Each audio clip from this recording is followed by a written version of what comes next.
The year was 1886, and the air in the high country of the Colorado Territory already carried the blade-sharp promise of a brutal winter. For Alara Vance, the chill was more than a harbinger of snow. It was the breath of a community turning its back. She stood beside the rough-hewn pine box that held her husband, Samuel, while the settlement of Carbon Creek paid its final, terse respects. He had been a man who read rock the way others read scripture, a geologist whose hands were more often stained with mineral oxides than with the silver they all sought. A rock slide in the upper claim had taken him, leaving Alara a widow with a cabin full of geological maps, a half-empty larder, and the pitying, calculating stares of her neighbors. They saw a liability, another mouth to feed from a communal store that was always leaner than hope advertised. They saw a woman alone, and in this place, at this elevation, alone was a synonym for doomed.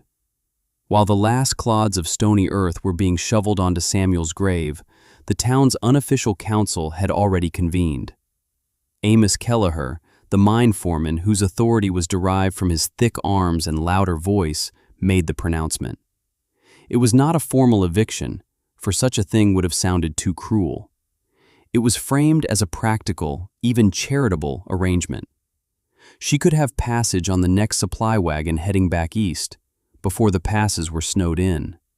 Or, if she insisted on staying, she could relinquish her cabin for a family with working men and take a small, windowless room in the back of Hiram Poole's general store, in exchange for mending and washing. It was a choice between exile and indenturement, and everyone knew it. What they did not know was that Alara had a third option, one drawn on faded parchment in her husband's precise hand, an idea so contrary to their hard-won wisdom that it sounded like madness. For 3 days after the funeral, the town watched her. They expected tears, collapse, a quiet capitulation. Instead, they saw methodical purpose. Alara did not pack for a wagon ride east, nor did she petition Hiram Poole for a place amongst the sacks of flour and barrels of salted fish. She was sorting, culling, preparing. She moved with a slow, deliberate grace that they mistook for shock. She traded Samuel's heavy prospecting tools to the blacksmith not for coin, but for cured leather straps, a small hand-forged saw, and a length of iron stovepipe. She loaded a sturdy handcart with the essentials, bags of beans and flour, a side of bacon, salt, her cast-iron skillet, 2 wool blankets, an axe, and Samuel's precious books and maps. When Amos Kelleher saw her lashing the stovepipe to the cart, he finally broke his observant silence and strode across the dusty track that served as Carbon Creek's main street. "What is this foolishness, Mrs. Vance?" he asked, his voice a low rumble of impatience. He was a man who believed problems were solved with muscle and timber, not with maps and strange contraptions. "There's nothing for you up mountain. The claims are played out or buried. Winter is coming. You are heading into your own grave." Dora Kelleher and Dorothea Weiss, the self-appointed purveyors of town sentiment, watched from the porch of the general store, their expressions a practiced blend of pity and morbid curiosity. Alara finished tightening a leather strap before she looked up at him, her face calm, her eyes holding a certainty that unsettled him more than any outburst of grief would have. "I am not going to acclaim, Mr. Kelleher," she said, her voice even. "I am going home." The comment hung in the thin air, nonsensical and defiant. Amos grunted, gesturing with his thumb toward the jagged peaks that clawed at the sky. "There is no home up there. There is only rock and wind and 10 feet of snow come December. Your cabin is here." He said the word "here" with a finality that was meant to end the discussion, to assert the undeniable logic of the community, of safety in numbers, of the known world. But Alara was no longer a part of that world. Samuel had shown her another one, a world that operated on principles far older and more powerful than the simple mechanics of a mining camp. She tried once to explain. Samuel found a place, she began, her voice quiet. A cave system, near the old steam vents. It's warmed by the earth. He said the deep rock holds a steady heat. Amos Kelleher stared at her as if she had started speaking in tongues. He then let out a short, sharp laugh, a sound devoid of humor. Warmed by the earth? Woman, the earth freezes solid. The ground holds the frost like a vice. That's a fact of God. A cave is a tomb of ice in the winter. You'll freeze to death in a week. He was not being intentionally cruel. He was stating what he believed to be an immutable law of nature, a truth paid for by the frozen bodies of prospectors who had sought shelter in shallow rock overhangs and never woken up. He saw her husband's fanciful theories for what he thought they were, the useless dreaming of a man who had his head in books instead of in the practical business of survival. To him, watching an outcome, like water freezing, was the same as understanding the principle. Samuel had taught her they were vastly different things. Watching was merely observation.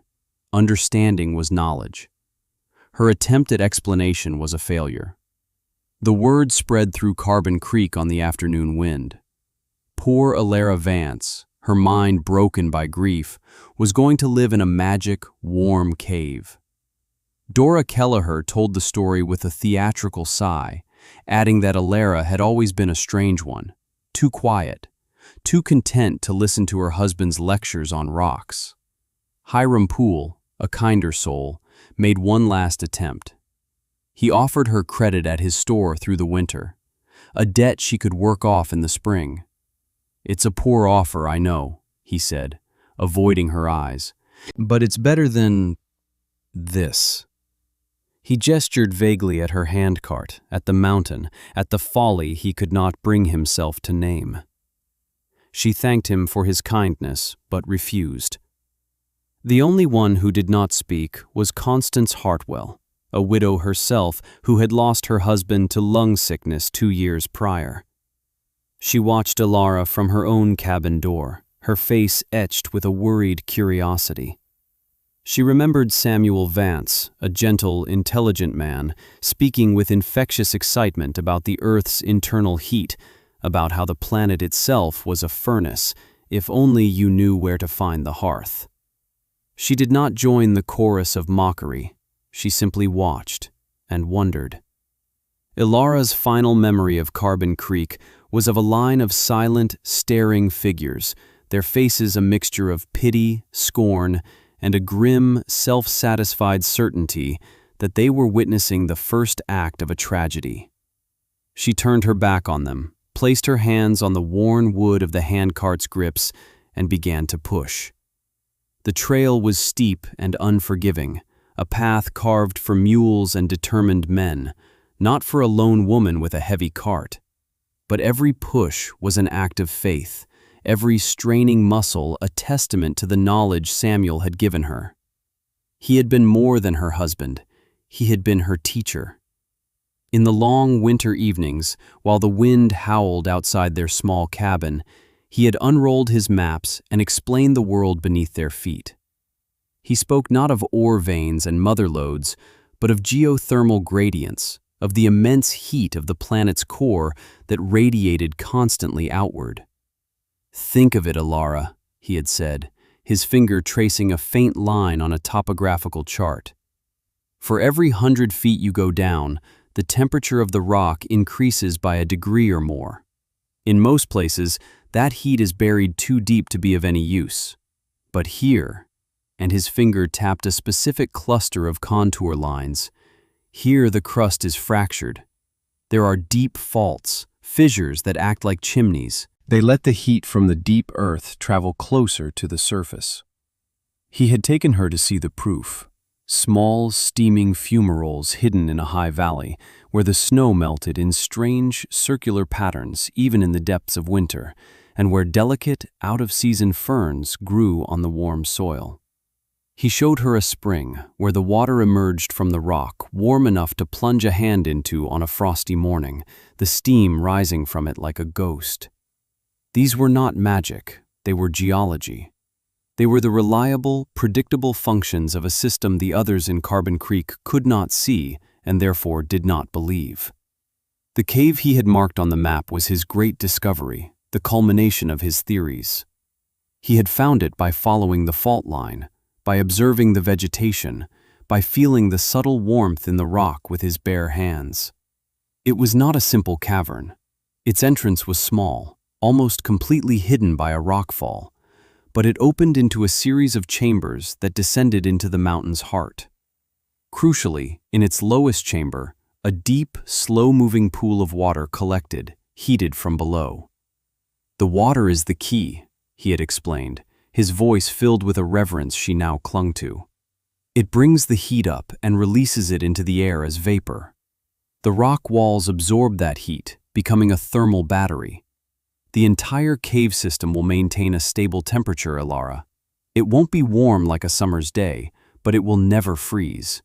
It will be a constant, gentle warmth, insulated by 100 feet of solid rock from the worst blizzard the sky can throw at it." He had planned for them to prepare it together, to make it a winter sanctuary, a laboratory for his studies. Now, she had to do it alone. The journey took 2 full days. The air grew thinner, colder. The pines grew stunted and twisted, clinging to the rock with grim tenacity. She followed the map religiously, navigating by the shape of the peaks and the flow of the streams. Finally, she saw the landmark he had described, a trio of granite spires that looked like a giant's broken teeth. Below them, a steep slope of scree and boulders. It took her hours to find the entrance, a dark slit behind a massive, lichen-covered rock, no wider than her shoulders. A faint, almost imperceptible current of warm, humid air breathed from it, smelling of damp earth and minerals. It was real. A wave of relief so profound it almost buckled her knees washed over her. She had not been chasing a ghost or a madman's dream. She was standing at the threshold of her survival. The first task was to make the entrance defensible against the cold. The natural opening was too irregular, too exposed. For a week, she labored.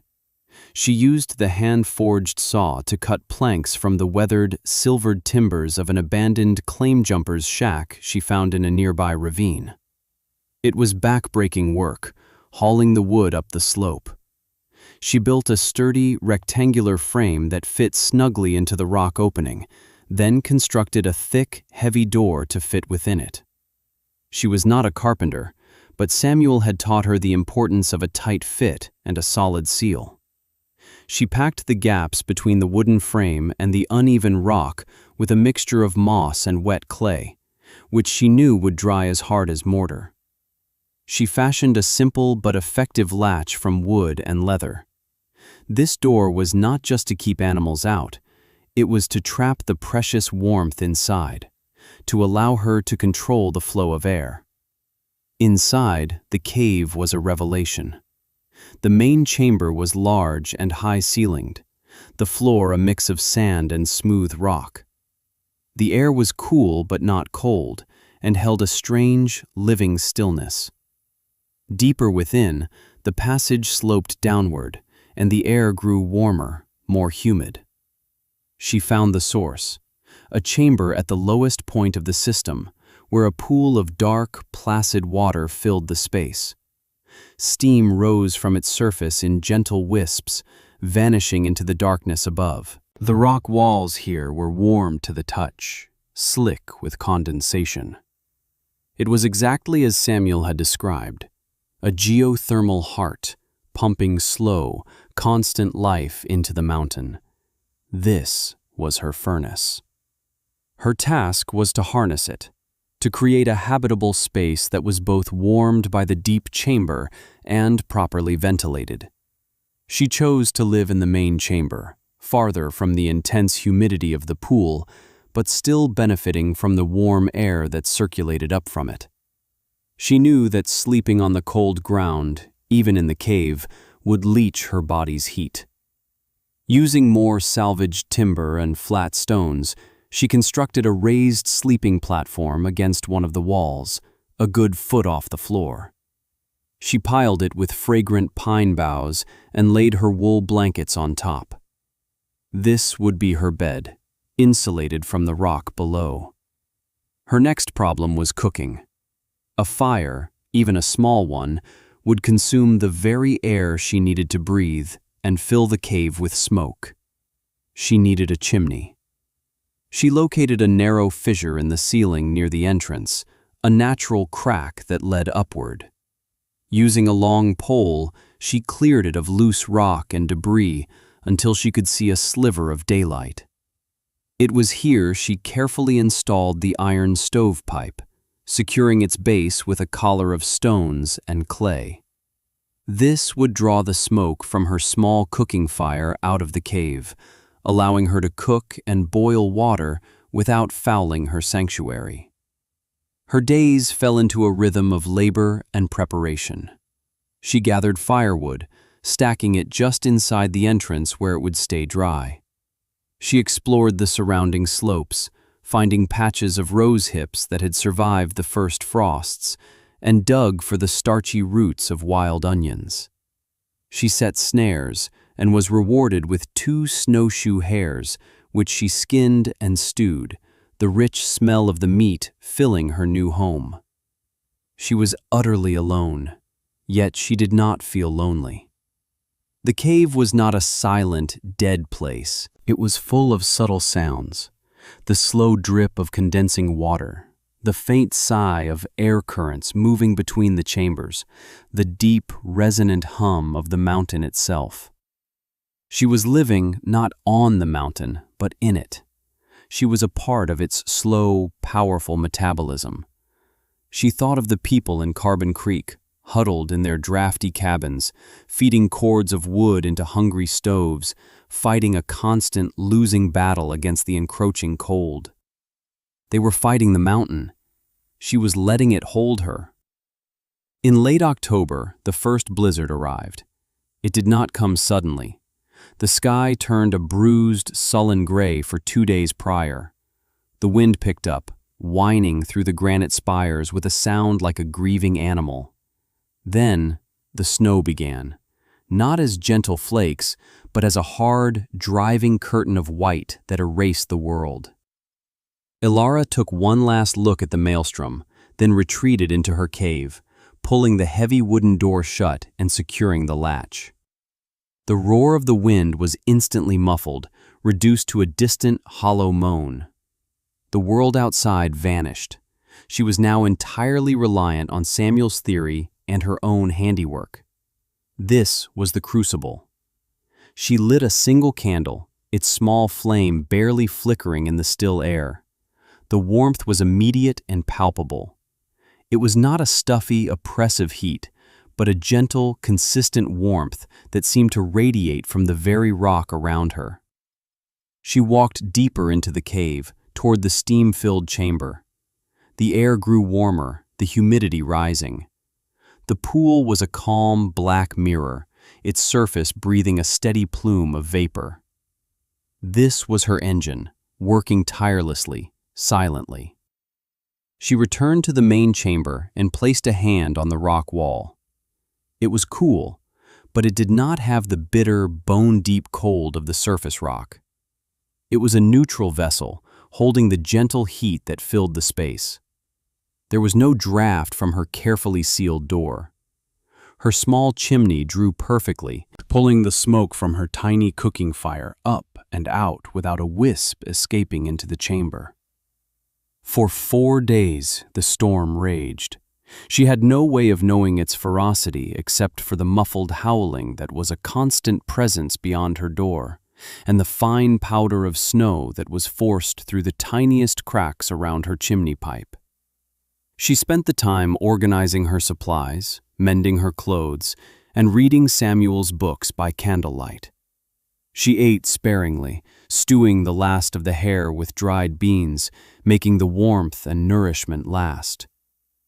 This period of waiting was the ultimate test of faith. There was no feedback, no external confirmation that she was safe. She could not see the snow piling up against her door. She could not feel the wind that was likely scouring the mountainside with the force of a sandblaster. She could only trust the principles. She had to believe in the constant, unflagging heat of the Earth's core, in the insulating power of 100 feet of granite, and in the careful work of her own hands. On the morning of the 5th day, she awoke to a profound silence. The howling had stopped. The mountain was holding its breath. She slowly unlatched her door, pushing against a significant weight on the other side. It swung open a few feet, blocked by a drift. The sight that met her eyes was one of sublime, terrifying beauty. The world was gone, buried beneath a seamless blanket of white. The snow was piled halfway up her door, its surface sculpted by the wind into fantastic waves and dunes. The sky above was a brilliant, painful blue, and the air that flowed into the cave was so cold it felt like swallowing powdered glass. It was a clean, sterile, and utterly lethal world. She stood in the doorway, a being of two worlds. Inside her sanctuary, the air was a gentle 50 degrees, humid and smelling of earth and wood smoke. Outside, the temperature was likely 40 below zero. The contrast was the most powerful sensory experience of her life. It was the physical proof of her vindication. She had not merely survived the blizzard. She had been comfortable, safe, and warm within its frozen heart. She stepped back inside and closed the door, leaning against the solid wood, her eyes closed. She whispered his name into the warm stillness of the cave. "It worked, Samuel. It's all true." In that moment, his memory was not a source of grief, but of profound, quiet triumph. His knowledge had been a gift, and she had honored it by turning it into a reality. He had given her the theory. She had built the proof with her own hands. Life in the cave continued. A pattern of storms and clear, cold spells settled over the mountains. Ilara learned to read the weather, to feel the change in pressure that signaled an approaching front. She became an expert at managing her small ecosystem. She learned how much to open the door for fresh air without losing too much heat, how to use the condensation on the walls as a source of clean water, how to live in quiet harmony with the mountain. The solitude did not break her, it forged her. She became as resilient and self-contained as the ancient rock that sheltered her. It was in mid-January, during a rare stretch of clear weather, that her solitude was broken. A hunting party from Carbon Creek, led by Amos Kelleher, had pushed too far up the slopes in pursuit of an elk.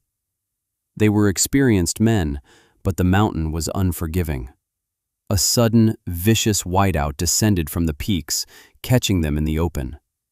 Disoriented and increasingly frostbitten, they stumbled through the blinding snow, their sense of direction gone.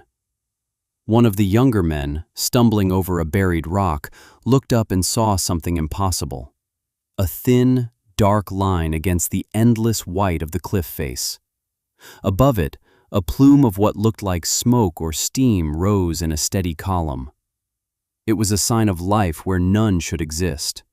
Hope, desperate and faint, spurred them on. They reached the dark line and saw it was a door, a man-made object in this wilderness of rock and snow, its frame almost completely buried.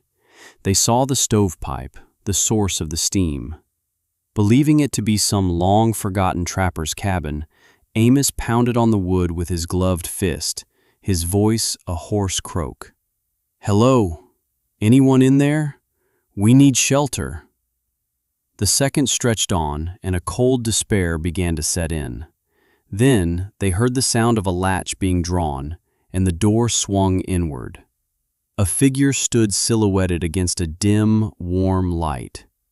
It was Alara Vance. The men stared, speechless. They had long since assumed she was dead, another victim of winter's unforgiving toll. Yet here she was, alive, looking healthy and calm. What shocked them more was the wave of warm, humid air that washed over them, a physical blast of life-giving heat. It felt like stepping into another world. Alara ushered them inside, her expression showing no surprise, no gloating, only a quiet, practical compassion. The hunters huddled just inside the door, stamping the snow from their boots, their faces masks of disbelief.